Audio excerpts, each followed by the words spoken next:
seeing as we went through all the trash. Well, what a productive day it's been so far. We threw up 3 or 4 times, found the Ledger of Hatred, and it's not even noon yet. What a day it's been so far. Sir, I have this for you. Can I help you? Here's your trash container key. Thanks. I hope you found what you were looking for. I found the victim's clothes. How strange. I certainly didn't put them there. Maybe you don't remember putting them there. Maybe you were sleepwalking, in a fogue state. He grimaces. I think fogue states are more your forte, officer. Who else has keys to the trash container? The Trash Collection Service, CS Municipal. I don't see why they would put anything in the trash, though. The elusive CS Municipal. I doubt we'll be able to track down who was sent here last and when. This will have to be one of those little threads that solves itself down the road. He turns to the man. Thank you, anyway. Could one of your staff have put them there? Sylvie had the keys before I got here, and I can vouch for her. I can vouch for all my staff. None of us would tamper with the crime scene. Thanks, let's talk about something else. I've seen something here at the Whirling Garte. A thing I need to talk about. He rolls his eyes. What thing? I saw a sign that said the mess hall is reserved for the Union. Yes, not the whole damn Union, thank God, just the nastiest and loudest faction. He tosses his head in disdain. They come here in the evenings, dumb, unruly types. Think they're big shit, but they're good customers. They place big orders and always pay on time. He gives you a meaningful nod. We should find out who this loud faction is occupying the booth. Loudness means talkative, and we need info. How do we find them? We don't. We have to wait. They'll show up sooner or later. He looks towards the booth. Men are hungry, even striking men. If not today, then they'll be here tomorrow. There are these things called days. You sleep between them. He's just saying they'll come after you've slept. Just making clear you've got that. Garte, I saw a sign that said I couldn't go into the kitchen. Why can't I go into the kitchen? What are you, a cook now? That's none of your business. Maybe I am a cook. You're not. You're a menace. He gets a hold of himself. Fine, okay, the kitchen is closed until 1 p.m. Because the real cook is working. You can snoop around after that if you must. There's something else I want to ask about. What? By the way, you should come back to this thing-based questionnaire if you see anything interesting in the whirling later. By the way, I'm going to sing karaoke here. Absolutely out of the question. Absolutely in the question. First we find a sad banger. Then we sing this place to shit. Your body is ready, sire. Goodbye. Alright, well, it's been a productive day so far. Wait, I leveled up. We can put a point into endurance and try to inspect the body again. Which is a little on the important side. Oh, we got some thoughts. Well, white morning. Little foot guy gets further and further away. You see yourself from above. You're past out the blue tiles of the hostel room floor. Even from this distance, you can see your eyelids flutter at the mention of what? A great white object letting out its sweet smell, like a lily of the valley. The little man's forgotten its name, but he still remembers the feeling. And look, he moves! The feeling animates him. He instinctively reaches out for the feeling's best friend. A bottle of Commodore Red. He puts on his disco clothes and gets smaller and smaller. Okay, the bow collector. -1 authority, hell on earth. Hell, okay. Sparks fall like snow from the bow collector of streetcar number 42, slowly down the slope from Voyager Road and then east onto the B206. Across the river to where there are no closed factories or ruins, to study at the academy. Electrical cables run overhead and the bow collector draws across like a musical instrument. A flash. She's standing at the rear window, holding onto the rail in a spring coat, waving at you. How's this one going along, by the way? Oh my goodness, still so very long. I mean, you know, this doesn't seem good, but like this seems like it might be important for figuring out anything about who we are. So we'll internalize the bow collector. Unlockable. Well, let's not do that right now. Endurance. It was endurance, correct? Hold on, real quick. If I put this into endurance and it's like fucking something else, I'm gonna be upset. Endurance, alright. Endurance, level up. Apply. Now! Come on! Sick. As you breathe in, the odor comes over you. It's a spell of the mind telling you to run and your stomach to wring itself empty. With your hands at your sides and your eyes squinting, you stand in it.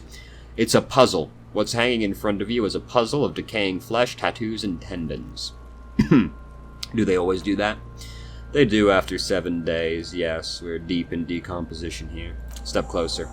The man before you is naked, but for a pair of underpants and enameled boots, his skin is greenish, marbled with decaying veins and blotched by lividity.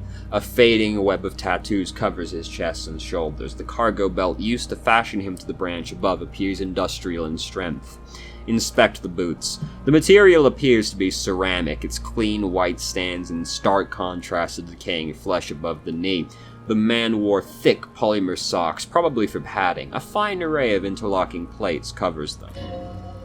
Delicate and fragile, they feel alien to the world around you, out of place somehow. These are clearly not boots, they're armor, possibly part of a larger set. These aren't just boots, are they? They're armor. Indeed, with his notebook under his arm, the lieutenant crouches to inspect the soles. Technically speaking, these are sabatons, not boots. Oh, the lieutenant uses a nometic technique A6. That's not just any notebook, it's a classic. Forget about the notebook, tell me about the armor.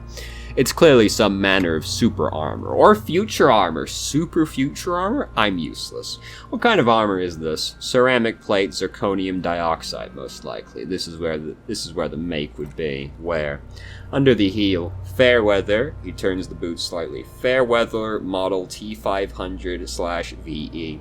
I'm guessing that's vitreous enamel. This is advanced stuff. What happened? Oh, nope, clicked on the wrong thing. The material looks out of place here. It's expensive. The lieutenant draws a line in the condensation on the ceramic with his index finger. We've requested similar material for our tactical units for years now. The constabularies deemed it too costly. In that time, we've lost 6 men, semi-automatics. How much are we talking about? For a full set, about 4 years of wages. For the northwest region of Revachol, an officer's average yearly income is 5,500 real, unadjusted for rank. Wait, my yearly pay is 5,500 real? Not too much, yes. It's pathetic. I need to hustle more and hate less. I have no idea what that means. What happened to the rest of it? The locals probably scavenged it. It would be odd if he had more on after 7 days. We should keep a lookout for these pieces. The armor could yield information. He nods towards Kuno, who's eyeing you suspiciously. This is one thing he might actually know. Understood. The sabatons dangle off the decaying man's form, ageless and synthetic. How could this man afford such expensive hardware? That's for us to find out. He checks his notes. Mr. Garte implied he was security personnel for the harbor company. This confirms my own assumptions. Initial report? Just something I scraped together from my station. An area report on Martinez. I'm sure you did the same. These look pretty advanced for a security guard. I agree. This equipment is way beyond what a guard can afford. Knock on the boot. A small bell-like sound fills the air, lightly tapping on the side of the porcelain cup. Sounds fragile. It's anything but. This material is a kinetic redistributor. It spreads kinetic energy horizontally from plate to plate, dissipating it entirely. He points to the boots. See? Faint organic lines cover the plates where they separate into smaller ones. These plates then divide into smaller plates until there are hundreds of them all together. Looks like whorls of floorboards. The design looks organic, influenced by highly resistant wood materials like ligum vitae and ebony, perhaps. What does this remind me of? If trees were made of porcelain, this is what This is what those cross-sections would look like. Run your finger over the lines.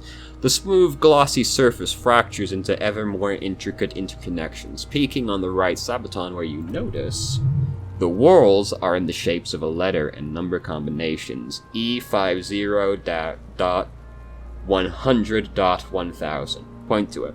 Looks like there's a serial number on the right sabaton. Good, can you read it to me? He tips the drying ball of his pen on his tongue. X541 E50. Let's lie. Okay, fair enough, why not? We have a make and number, that's something. We can use the radio in my chemo when we're done. Either station can chase for us. Pull the boot off. This feels dangerous, are you sure? Grab the boot under your arm. The stench fills your nostrils as you push downward. An ominous creaking sound comes from above. Stop! The lieutenant's voice is sharp. He looks at you with the boot under your arm. Pig's gonna pull his head off! Brutal! Lieutenant, you seem distressed. Why? You're about to pull his head off. Do it, homo! Do what?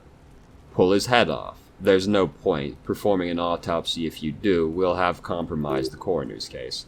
Indeed, from this angle it does look like the neck isn't going to take much more. Being dead for a week has all but liquefied his muscles. What are you trying to achieve anyway? Why are you hanging on to the boot?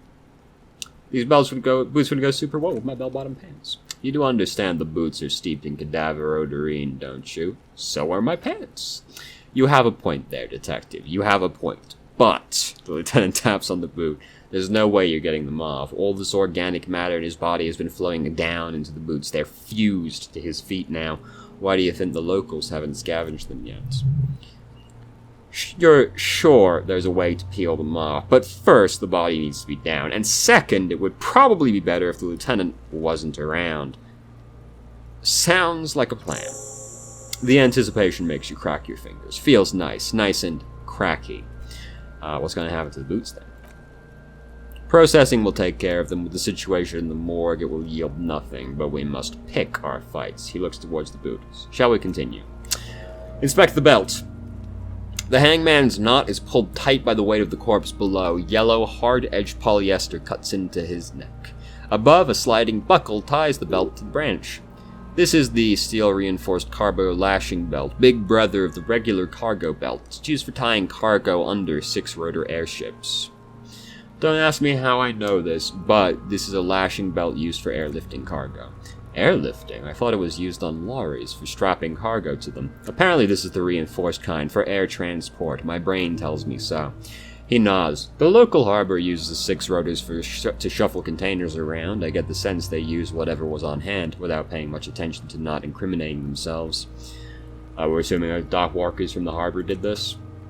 The brief suggested as much, politically motivated by the ongoing strike. Did you not get a briefing? No, they may have.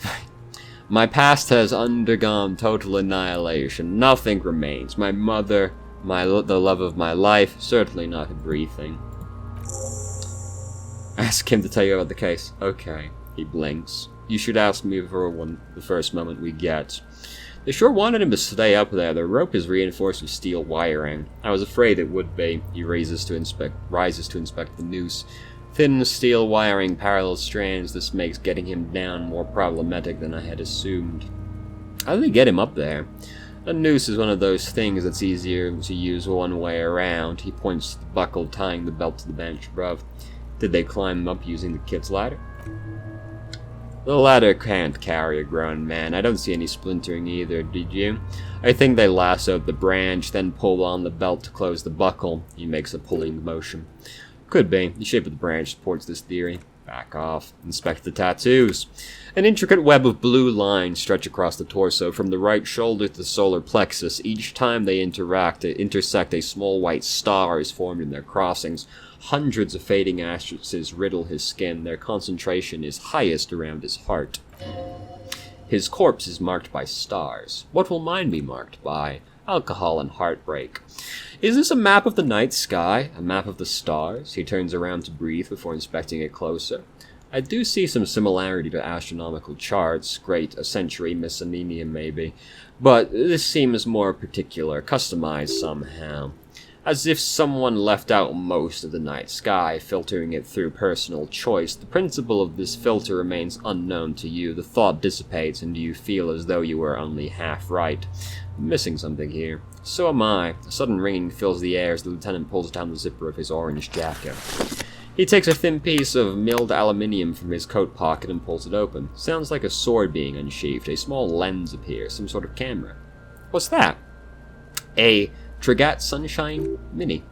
Trigat is the world's leading manufacturer of intercommunication devices, primarily projectors. The camera before you looks familiar somehow. Shit, Kuno, what the fuck is that? An instant color camera. He produces two metal-capped ampules and clicks them into place on the right side of the apparatus. A thin slot shines there. I have only 2 ampules, so nobody move. I don't want to waste one. He points the camera at the corpse, peering into it. The lens needs adjusting. Then, absolutely beautiful. A sound shrill flash, followed by the breaking of a small ampule of glass. You see streams of color pour onto the thick, glossy piece of paper, rolling out. On it, a color-perfect copy of the dead man's tattooed chest. In case we need it, the lieutenant says and shakes the paper, letting it dry in the cold wind. Cool machine. Yes, he slides the camera closed and tucks it away in his belt. It is pretty cool, isn't it? What do we need this photo for? It contains insight to the victim's person. By his build, I'd say this was a man of physical violence. The story he wanted his body to tell was important to him. It is his letter to us. Someone should decipher it. We'll need to show it around. Can I have it? I should look at it later without the corpse smell. Sure, just don't lose it. He hands you the rolled piece of rolled up photo paper. It's no larger than a pack of cigarettes. The glossy-eyed corpse looks by, his mouth mute and his skin as colorful as the chemical rainbow on his on the photo paper, teeming with opportunistic organisms. Look him in the eye. His eyes are milky white and blind to the world, protruding comically from their sockets. There is no one home. Just subaquatic terrors there. Dark brown hair grows on his head. His face is ready to explode from the organic processes inside. The death's head grin has passed. What remains is an unrecognizable mess. Tell me, who are you, dead man? I'm gone. Where have you gone? Into the wild pale yonder. Where is that? In the past. What, did you see that? Way out in the west. I can see you're gone, but who are you? I'm a joke. Look at me. There's nothing funny about you. There's nothing funny about jokes, either. Who were you when you were alive? A killer, a motherfucker, and a killer. I have another question for you. Go ahead, Kobo. What is happening? What do you mean? I'm talking to you. It's the power of your... Black frothy liquid starts bubbling on his lips. Imagination. Go ahead, ask me more questions. You fucking love questions. Why do I love questions? Because you're a copperoni. Look at all of them go. Do you want more questions? Yeah, give me some questions. Here you go, you loony. Is my name Rooney? Fuck no, you're no Rooney.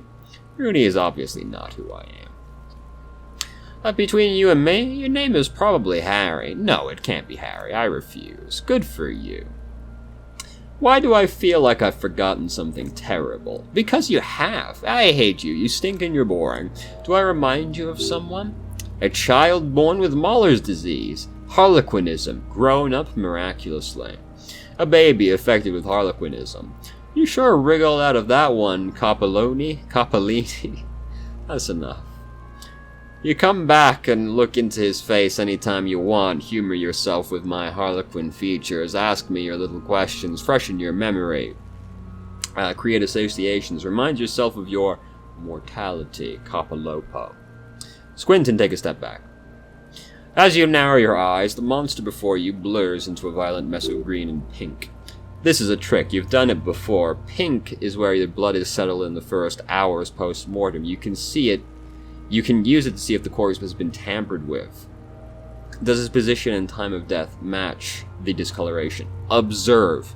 Only the lower extremities are pink with a dash of blue, his fattened hands, thighs, and neck just above the noose.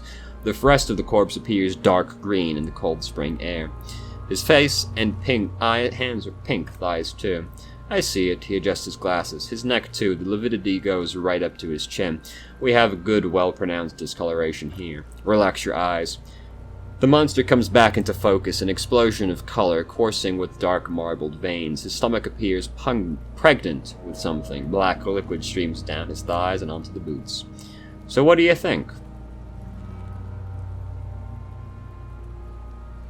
He was upright after death. His hands, feet, and neck are discolored. Agreed. He points to the belt, especially on the neck. The belt acted like a tourniquet, keeping the blood in his head.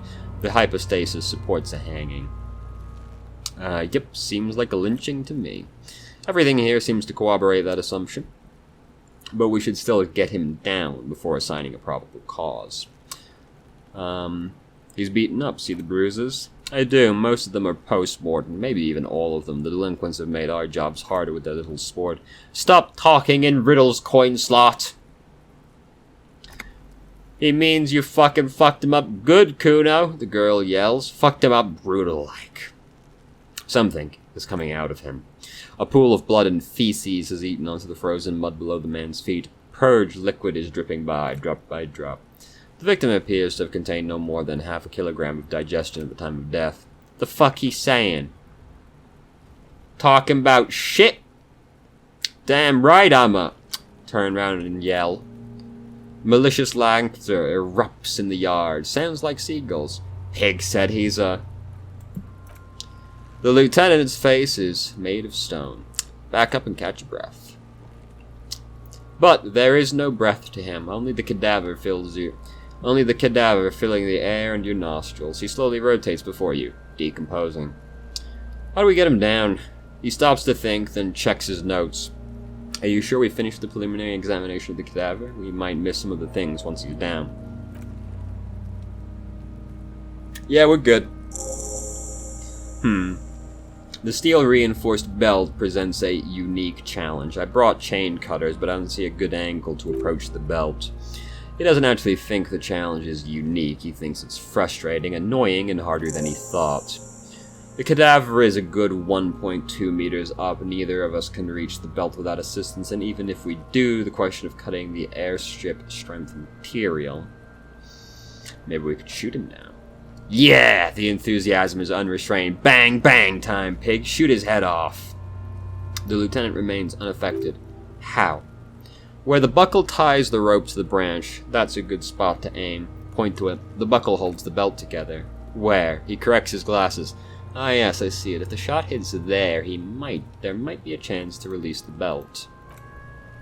Yeah, now we're talking. Entertain the Kuna with some shit. They'll miss. The pigs always miss, Kuna. Say nothing. Let him choose. Silence. With his elbow sharp, the lieutenant unzips his jacket and produces a lightweight firearm. Phantasy Star Online 2. And produces a lightweight firearm. He drops the paper cartridge into the barrel, separates the scouring stick, and gives the cartridge 5 tucks. That's a Kjell A9-90. Armistice mass-produced muzzle loader, aesthetic, frugal, one of the most common firearms in the world.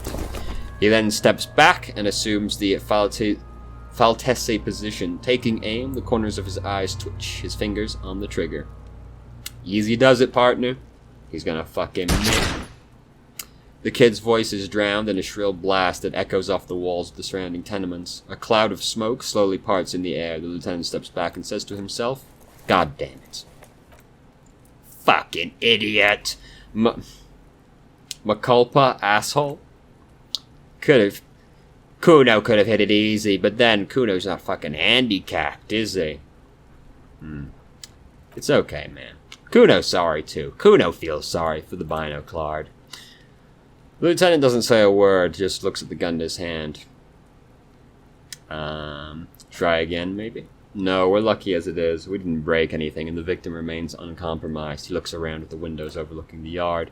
Any more mistakes could put us in an unfortunate position with the locals. We have eyes on us. I didn't do us any favors with that. What now? Well, I was sort of hoping I'd get a try. I can try, yeah. It's bad as it is, us shooting firearms like punks here. He pauses, then shrugs. Go ahead, I'm not stopping you. Just don't hit the victim. I'm gonna need your gun for this. They only have one gun. Oops. This is the sorriest pair of pigs Kuno's ever seen. Officer, why do we only have one gun? He asks, carefully loading his pistolet. Remember when I told you I didn't have any badge or uniform when I woke up? I didn't have my gun either. This is even more unfortunate than the badge. You need to contact your station about it as soon as possible. The piece shines in his outstretched hands. Try not to lose this one. Please, take the gun. Yeah, fucking take it. Take it and shoot yourself in the mouth. Feel the weight first. The cold piece of bakelite and gunmetal is surprisingly light. Your finger fits right through the guard, instinctively resting on the trigger. The fuck are you waiting for, Kuno? Tell him to shoot himself in the mouth. Point the gun at the belt. The buckle comes into focus in your sights. You stand with your feet planted firmly in the ground and your left hand supporting your gun arm. I'd say close your left eye first. With a gun at Kuno. Your field of view narrows, the branch slowly moves, becoming entirely two-dimensional. The belt buckle glimmers, catching the noon light as the corpse slowly rotates. The slow movement of the branch in the wind and your shoulders directing the gun sync up, dancing hypnotically. Look, he's crying. You gonna cry now, Figari? Forget, so many accents. It's not looking good. But I believe.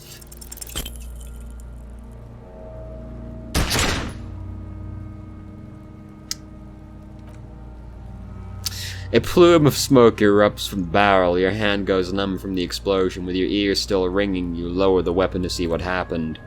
You miss the belt, but hit the corpse straight in the chest. Bits of ribcage protrude from the skin. No blood, only a murky sludge dripping down his belly. The sudden stink makes your eyes water. That's fair. So he got some drugs. Oh my god, he's gonna fucking cry. I knew it. What a word. There's something wrong with your weapon, Lieutenant. It keeps missing. The armor disease is sufficiently precise, officer, especially at close range. He takes the sidearm from you and holsters it. It's not the gun's fault you can't shoot, it's your pig hands. Pigs don't have hands. They have, like, fucking hoofs or something.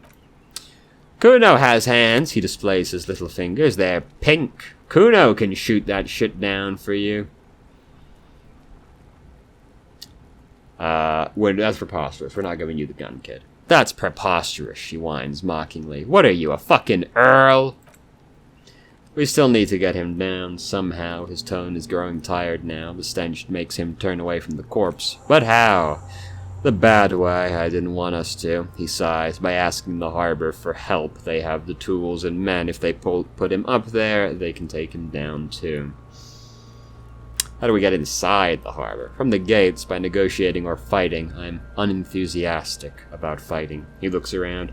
Or we could try to find some secret third path. It's unlikely, though. To the gates, let's negotiate. Won't it be dangerous?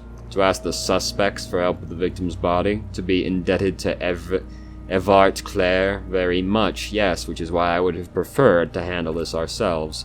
Clearly we can't. Suck my dick, bitches.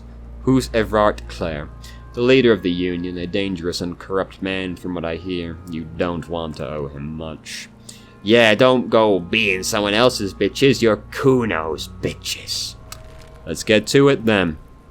I leveled up. There was a check we failed over here. What was this check? Perception. Perception. Accept. Well, There! Because there's a secret door hidden behind the panels of Eternite. That's why they're too orderly. Pull the panels aside. There it is. You see a shabby little door.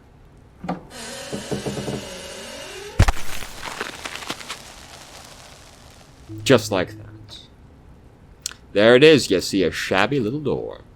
What is this then? A tool shed? He peeks inside. Let's investigate. Let's investigate.